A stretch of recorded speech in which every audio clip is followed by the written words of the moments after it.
Dear students, in this session we are trying to understand a very important, interesting dimension of organizational behavior called personality. Personality is a very common term that we come across quite often.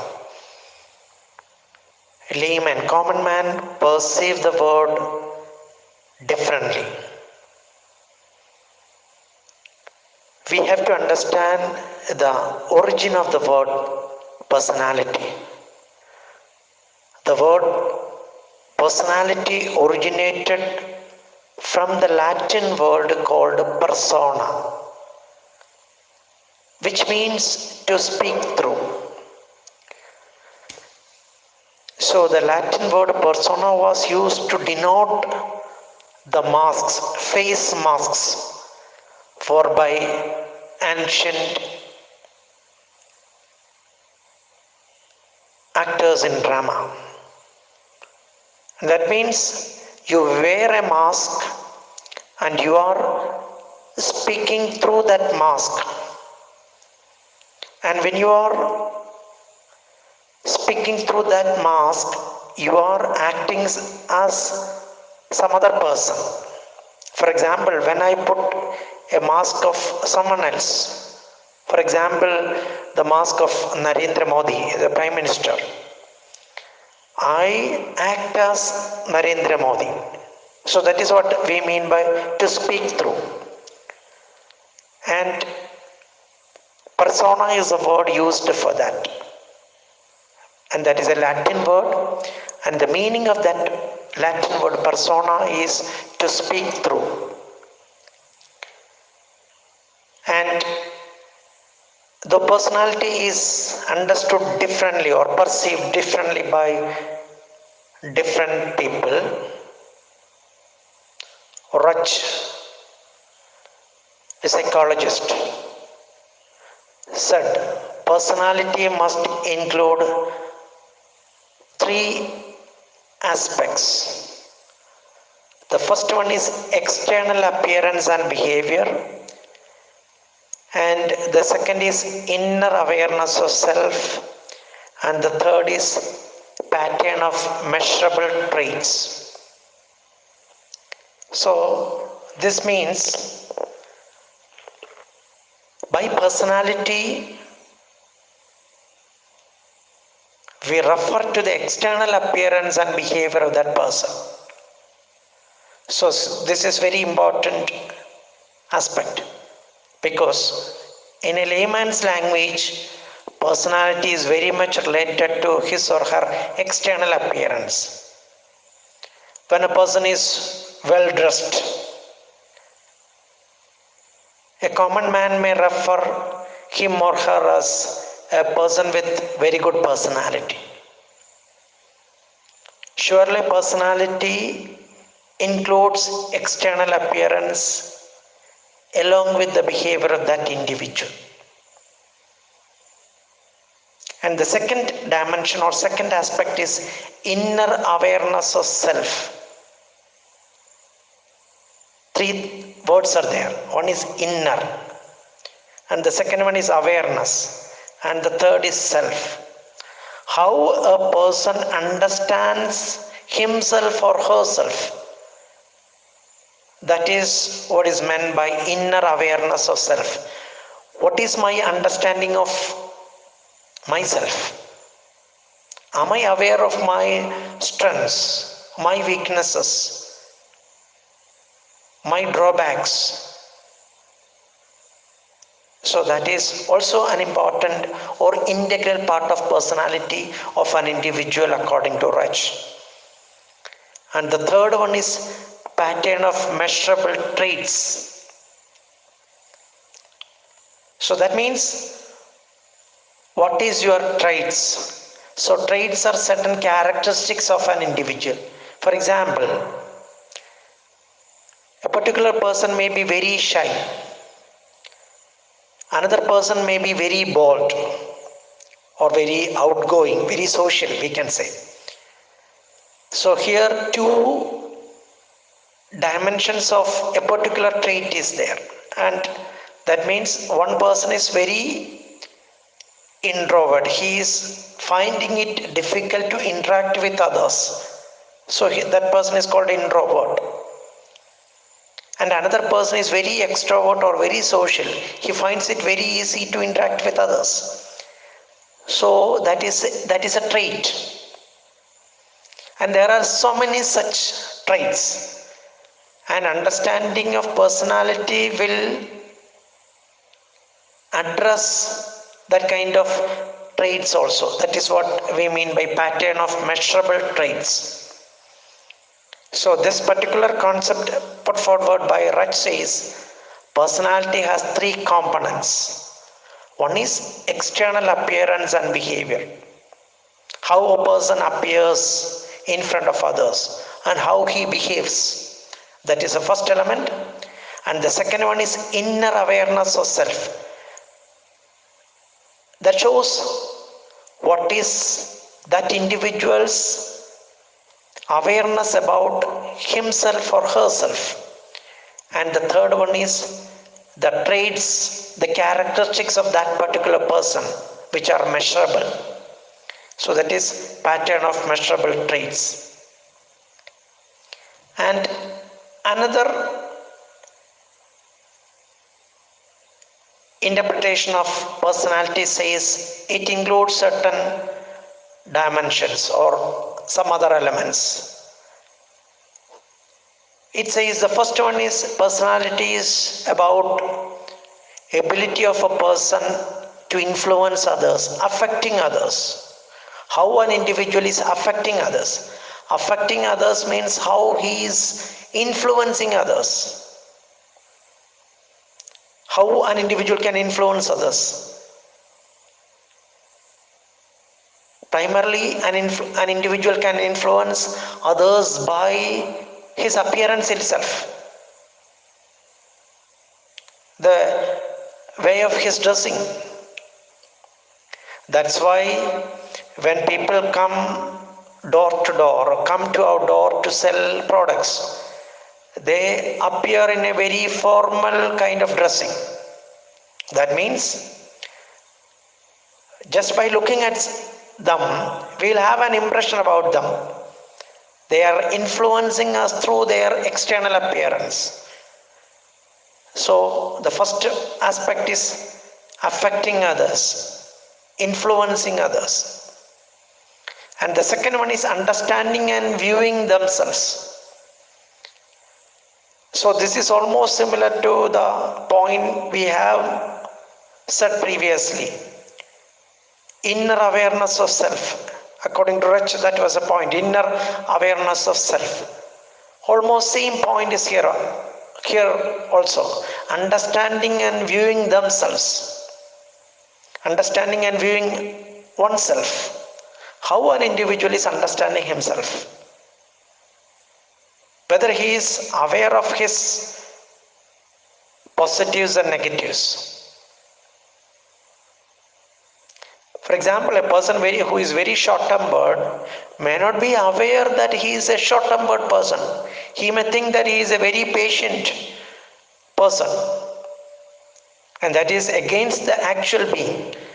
So, are you able to, or do you understand yourself as you are?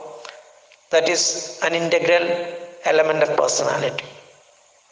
And the third element is almost similar to that we saw previously, measurable traits. We mentioned about that in detail during the last discussion or previous discussion. And the fourth element here is people, situation, interaction. People, situation, interaction. How people respond to the situation. Maybe we can say how people respond to stimuli or stimulus in the environment. We can say behavior. So, according to this particular point, personality must address all these four areas of life: affecting others, or how an individual is able to influence others. When an individual is able to influence others easily, we can say he has a influencing personality. When the second point is understanding and viewing themselves. When an individual is clearly understands his strengths and weaknesses, his positives or negatives, his shortcomings, we can say he has a better personality than a person who is ignorant about himself or herself. And the third one is measurable traits. We'll be discussing about traits in detail later. Though traits are neither positive nor negative, we can say. Traits are our nature. But whether, the question is, are you aware of your trait? Do you understand that you are an introvert person? Or do you understand that you are a shrewd person? So that is measurable traits. And the fourth element is how you respond to the situation around you. How do you respond to the people around you? People, situation, interaction. So personality must incorporate all these four areas. Now let's see the definitions of personality. The simplest definition of personality says it is the sum total of ways in which an individual reacts and interacts with others. The sum total of ways in which an individual reacts and interacts. And another definition of personality given by Gordon Allport, which is acknowledged internationally, is the dynamic organization within the individual of those psychological systems that determine his unique adjustments.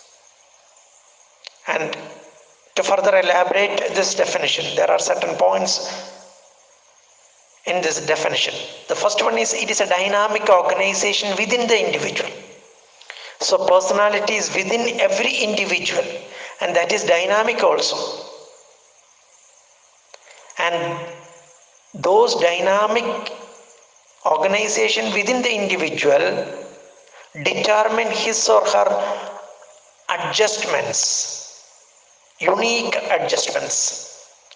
So Allport says personality is a dynamic organization within the individual of those psychological systems.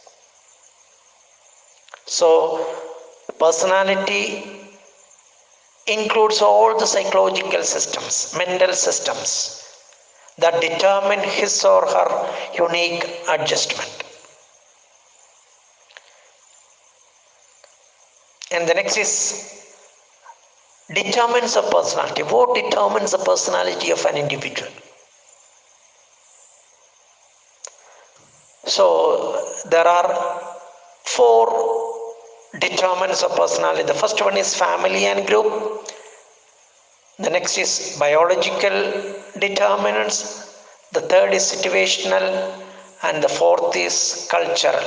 All these four contribute to the development of a personality in an individual.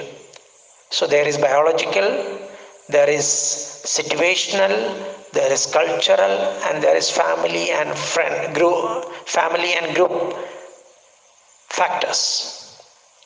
And let's see the biological determinants of personality. The first one is heredity, brain, and physical features. Heredity means something genetical in nature, what an individual receives through genes. For example, some of the behavioral patterns might be acquired genetically or as a result of heredity. or some of the physical features, the color of your skin, or some of the physical features may be acquired through heredity. And the next one is brain, your intellectual capacity, your functions of the brain. That is also a biological factor. And the third one is physical features. Are you a tall person, or are you a short person? Are you a fat person, or are you a slim person? So all these are physical features. So all these are biological in nature. So heredity, brain, and physical features. And the next one is family and social factors. In family and social factors, one is the home environment. The environment prevailing at the home of an individual, especially a child, that influences the development of his or her personality. And the second factor is family members, the behavior of family members to that particular individual. And the third one is social groups, the society, the behavior of society in which he lives. Surely that influences the personality development of an individual. Especially we have to understand the importance of this family and social factors. And home environment, that is very important. The value system of the family, the relationships among the family members, the interaction of the child with the parents and other members of the family, his or her siblings. All these are very important factors that influence the personality development. It is very important that a child should receive love and affection from his or her parents, from other family members. Then only that person will have a healthy personality. And surely the social group also influences the personality of a child.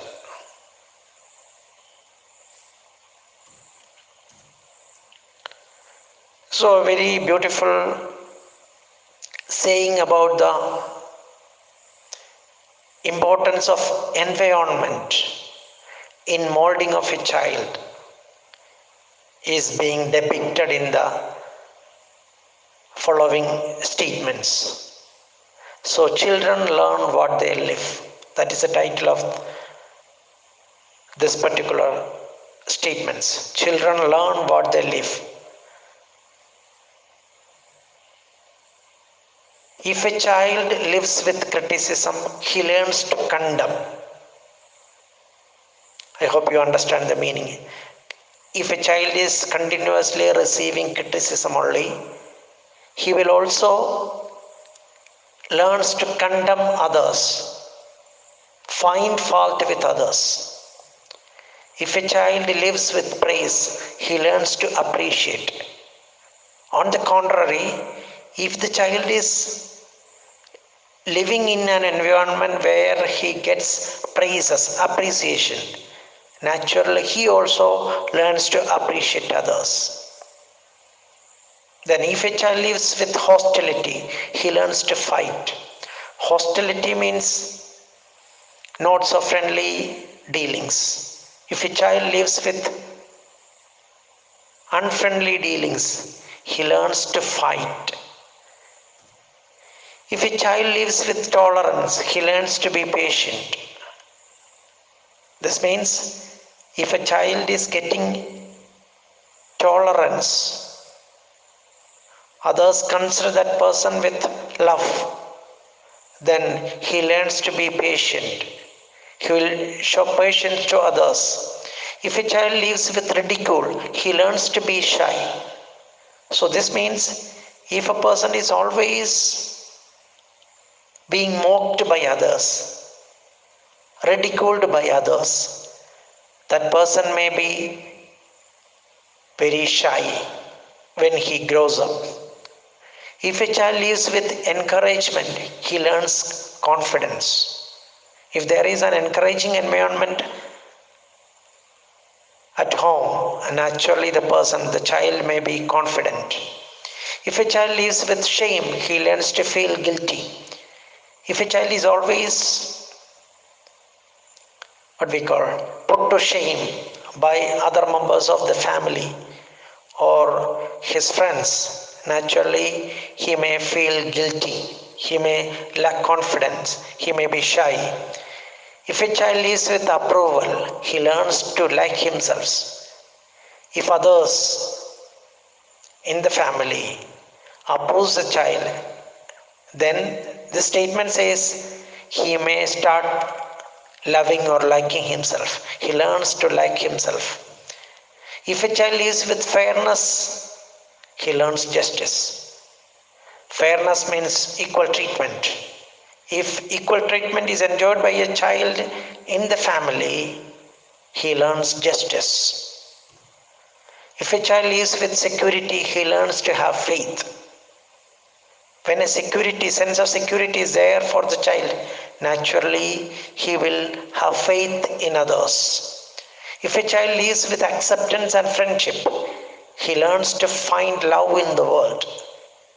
So the statement can be explained like this.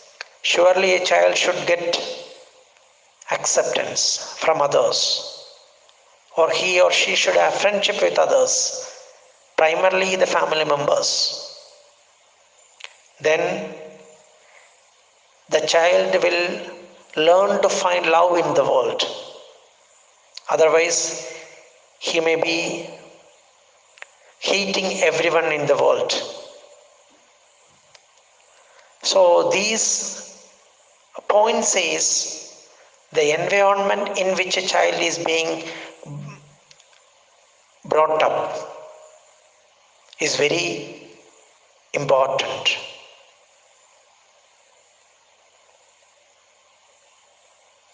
The next is personality traits.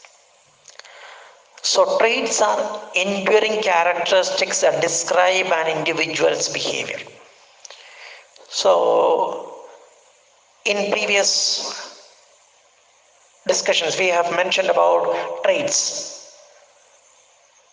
So trait is an enduring characteristic. It's a characteristic of a person, and that is also enduring, long-lasting characteristics that describe an individual's behavior. And that particular characteristic describes an individual's behavior. And personality traits, there are thousands of personality traits. The psychologists and the researchers in the field of psychology were tracing out around 5,000 of traits. They are words. Traits can be a particular characteristic. For example, bold. A person is bold, we say. Another person may be very open, we say. So this bold, open, all these are characteristics or traits. So such thousands of characteristics were identified by experts or researchers. And they have tried to reduce the number of these thousands of traits into 16, and that is called 16 primary traits. Let's see what are those 16 primary traits. The first one is reserved versus outgoing. And surely when we go through these 16 primary traits, you may evaluate yourself also. To which category you belong? Do you belong to the items or characteristics that are being listed in the left side? or do we have those characteristics that are being listed in the right side? These are two ends of a particular characteristic. So the first one is reserved versus outgoing. What does it mean?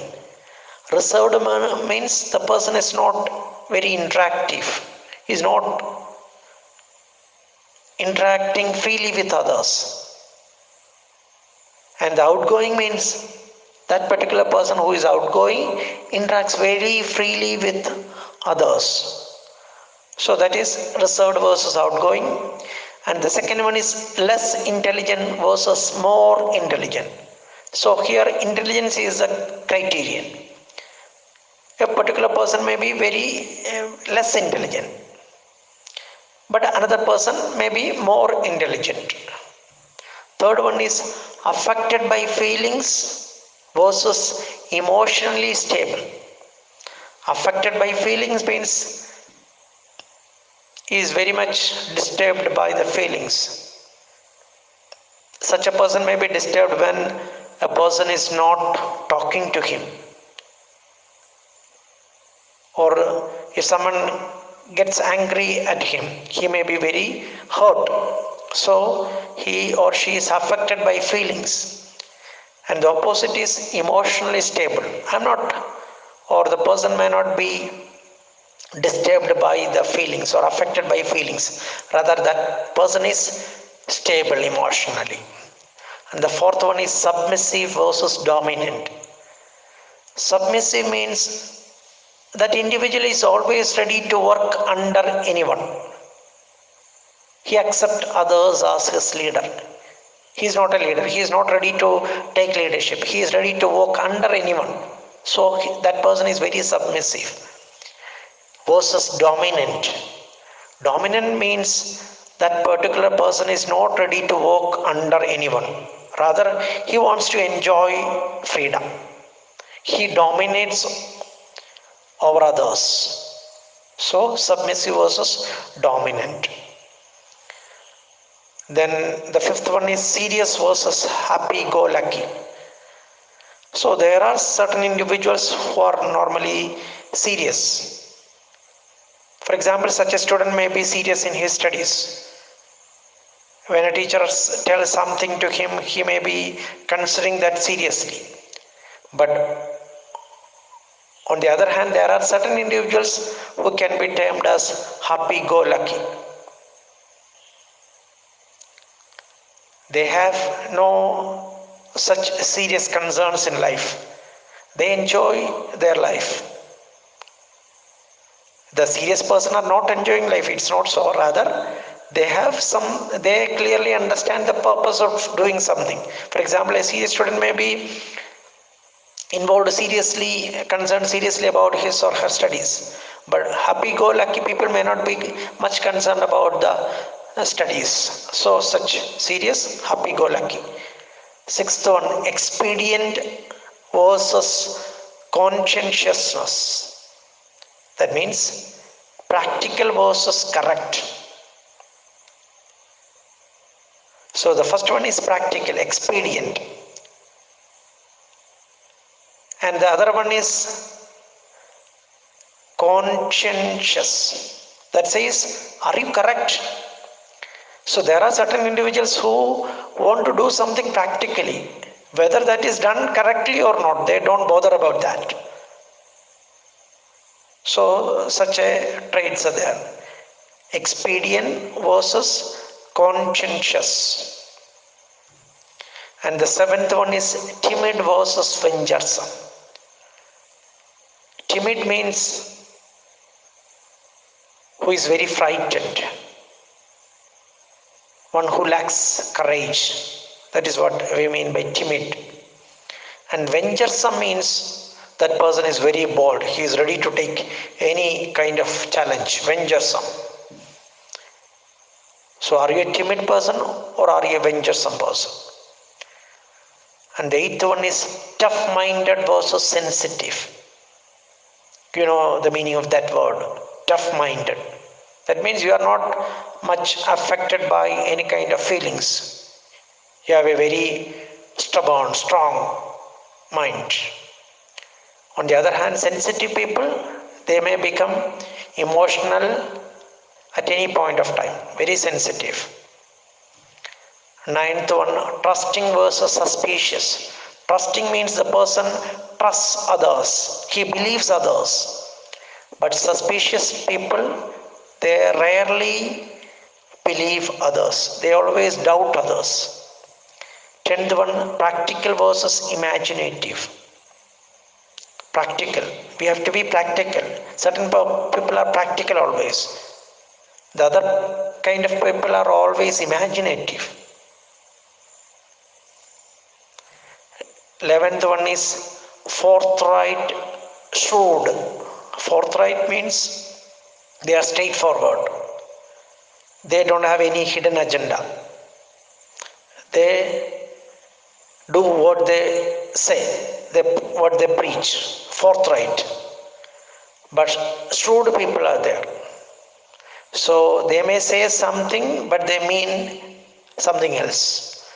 So such people are called shrewd people. 12th one is self-assured versus apprehensive. Self-assured means they have faith in themselves, they have confidence. Apprehensive means they are doubtful, they don't believe in their abilities, they are apprehensive.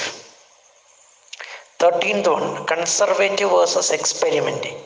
Conservative means people who are ready to or willing to walk through the traditional path.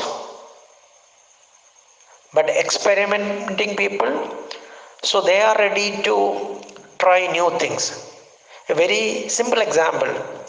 So conservative people, when they go for dining out, they may order food items that are very familiar, in which they have some kind of previous experience. But experimenting people, they are ready to buy anything new. They enjoy eating something very new. So they are ready to do an experiment. 14th one, group dependent versus self-sufficient. We know group dependent means the person is very much dependent on the group support. Self-sufficient means he is sufficient enough. He believes in himself. He believes that he can do things his own or her own. 15th, uncontrolled versus controlled. Uncontrolled means they lack control over their behaviors. When they get angry, they become very violent. They don't have any control over their anger. Or when they feel happy, they will enjoy it as anything.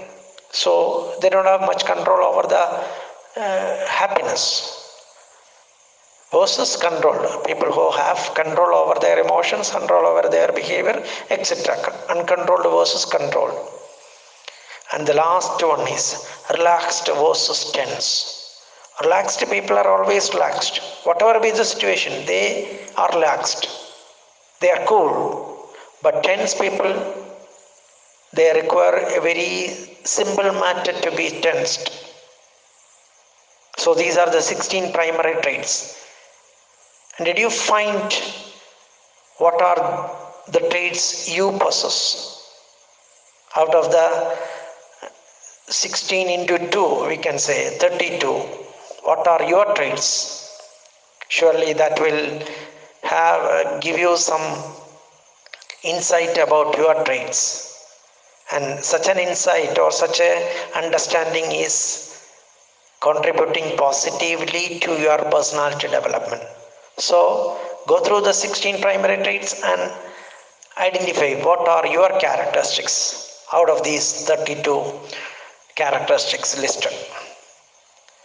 And the next one is also related to the trait. This is called the Big Five model. So I mentioned that from thousands of characteristics or traits, 16 primary traits were identified and almost accepted by the experts in the field. Now, out of the 16 or another model with 5 traits were developed. That is called the Big Five model. And it is not just a single characteristic, rather a cluster or a group of characteristics, we can say. So let's see what are those Big Five traits, Big Five model. The first one is extraversion. This is also sometimes written as or described as extroversion. Extroversion or extraversion, both are right. And this extraversion is a personality dimension describing someone who is sociable, gregarious, and assertive.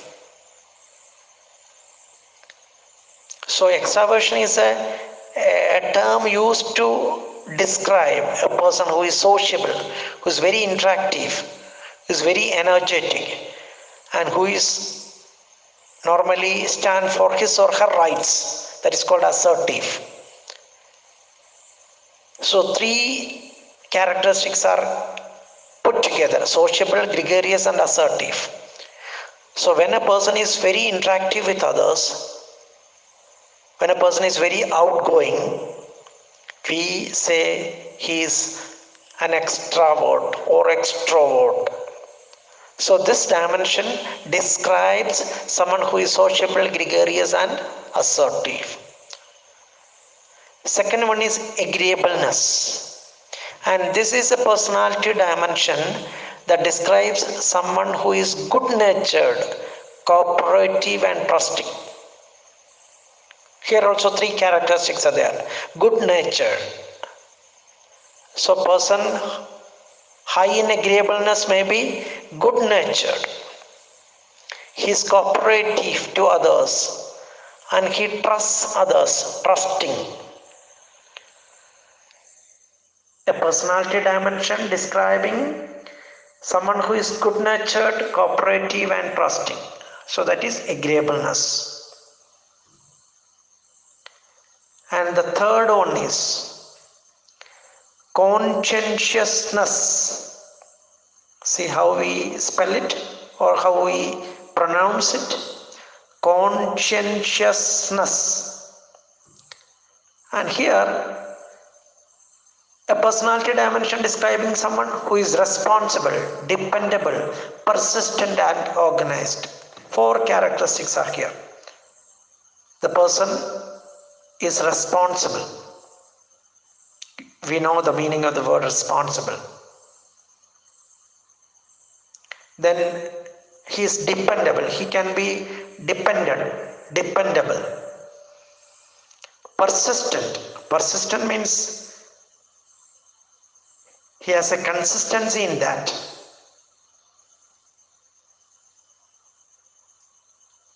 Continuously he exhibits some particular nature. So that is what we mean by persistent. And organized also. That person is well organized. So we use the term conscientiousness to describe someone who is responsible, dependable, persistent, and organized. So 3 are over. And the fourth one is emotional stability. Emotional stability. And this is a personality dimension that characterizes someone as calm, self-confident, secure, etc. So there are both positive and negative.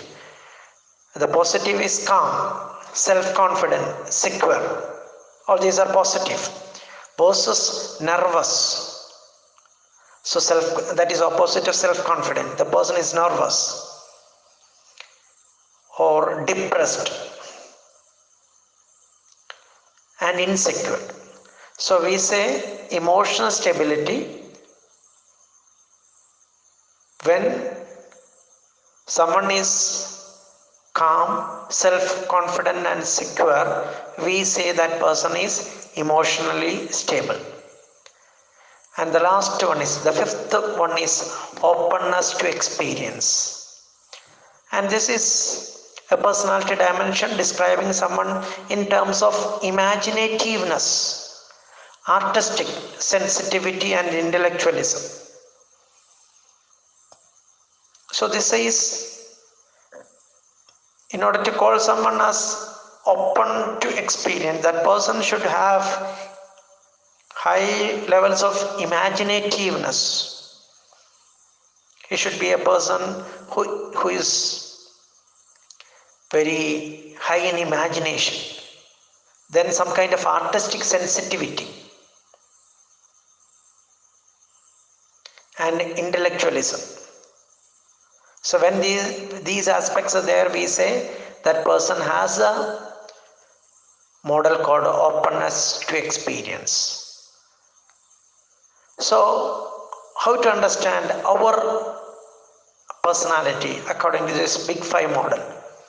Surely we will have all the five dimensions, but we may be very strong in certain dimensions and we may not be that much strong in other dimensions.